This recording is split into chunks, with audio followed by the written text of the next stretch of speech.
పెరుగు వంకాయ అయితే రెడీ అయిపోయింది. మనమైతే ఫస్ట్ 2 వంకాయలు తీసుకోవాలి. మనమైతే ఎడ్జెస్ కట్ చేసుకోవాలి. అయితే ఫస్ట్ ఇలా పీసెస్ కింద కట్ చేసుకోవాలి. సాల్ట్ వాటర్తో బాగా వాష్ చేసుకోవాలి. ఇలా ప్లేట్లోకి అరేంజ్ చేసుకోవాలి. కారం యాడ్ చేసుకోవాలి. అంత సాల్ట్ కూడా యాడ్ చేసుకోవాలి. 1 స్పూన్ మసాలా అయితే యాడ్ చేసుకోవాలి. 1 స్పూన్ ధనియాల పొడి కూడా వేసుకోవాలి.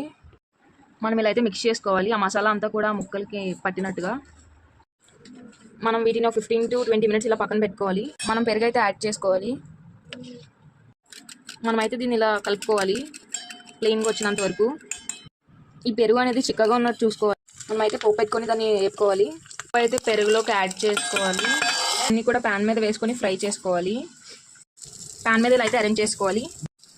మనమైతే వీటిని ఇలా టర్న్ చేసుకోవాలి. అన్నీ కూడా మనం ఇవన్నీ ఇలా ఫ్రై అయిపోయిన తర్వాత ఇవన్నీ పెరుగులోకి యాడ్ చేసుకోవాలి. మనమైతే ఇవన్నీ ఇలా యాడ్ చేసుకోవాలి. ఇప్పుడు మన పెరుగు వంకాయ అయితే రెడీ అయిపోయింది. మీరు కూడా ట్రై చేయండి.